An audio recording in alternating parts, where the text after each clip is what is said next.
Our next awardee for Outstanding Civic Leader, Mr. Ronald F. De Los Santos, National President, the Fraternal Order of Eagles. Okay, mabuhay ang Agila! He is visionary leader whose commitment to excellence, service, and unity has left an indelible mark on his organization and beyond. These Lady Justice Statuette and Certificate of Appreciation are given to our awardee in deep appreciation for the invaluable support and contribution made to the success of the Public Attorney's Office and the advancement of the interest of its clientele. Given on the occasion of the 8th MCLE Accredited National Convention of Public Attorneys on August 12 to 17, 2024. Let us now hear the message of our awardee, Mr. Ronald F. De Los Santos, National President, the Fraternal Order of Eagles. Thank you so much, sir. To our beloved POW Chief, Dr. Attorney Presida Rueda Acosta, esteemed members of the Public Attorney's Office, fellow Eagles, distinguished guests, magandang hapon po sa inyong lahat. Today, as humbly accept this outstanding civic leader award, I am filled with profound gratitude and a deep sense of purpose. This honor reflects not just on me, but on the remarkable partnership between Fraternal Order of Eagles, Philippine Eagles Incorporated, and the Public Attorney's Office. Our journey has been nothing short of inspiring.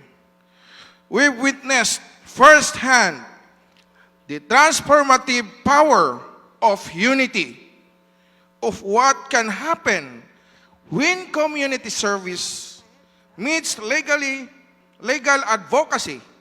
Together, we've touched lives, upheld justice, and brought hope to those needed it most.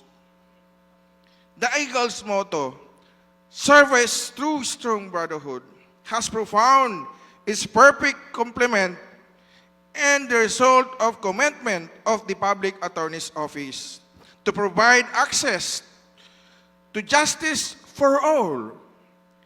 In your tireless effort, we've seen our own values reflected and amplified. You've shown us that true strength lies not in standing alone, but lifting others up. This award is not a culmination, but a call to action. It reminds us that our work is from over, and every community is still struggling for justice. Alam natin na marami pa rin nangangailangan ng hustisya. Kaya kailangan suportahan natin ang ating POW. Suportahan natin ang ating attorney, Presida Rueda Acosta, sa kanyang mga adhikain. In every individual still seeking their rights, we see opportunities to extend our wings farther, to soar high in our mission of service. To my fellow Eagles, let this recognition fuel our passion for service. Let remind us that when we unite our strength with others, our impact knows no bounds. To the dedicated team of the Public Attorney's Office, your commitment to justice inspires us daily. The award as a testament to the power of our partnership and the lives we've changed together. As we look to the future, let us carry forward the spirit of collaboration.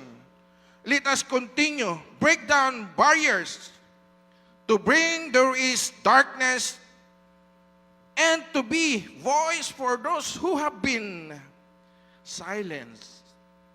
Together, we are more than organization. We are a force for a good, a guiding light of hope, and testament to what can we achieve when we unite in service of our Filipino people. This award is not mark an end, but a beginning. It challenges us to dream bigger, to reach farther, and to serve with even greater passion and purpose. As eagle and advocate of justice, let us continue to soar high together, united in our mission to build a more just and equitable and compassionate Philippines. Thank you for this honor, and thank you for the commitment of our shared vision. May our united effort continue to inspire our transformed lives across beloved nation. Together, as eagle and guardian of justice, we will continue to soar high, uplifting our nation, one act of service at a time, the future of to shape, and together we will build a Filipino where justice and compassion reign together. Maraming salamat po. Mabuhay ang ating Ate Priscilla Acosta. Mabuhay ang bagong Pilipinas! Mabuhay ang Agila! Mabuhay tayong lahat. Magandang hapon po sa inyong lahat. Awardee for Outstanding salamat. Civic Leader, Mr. Ronald F. De Los Santos, National President, the Fraternal Order of Eagles.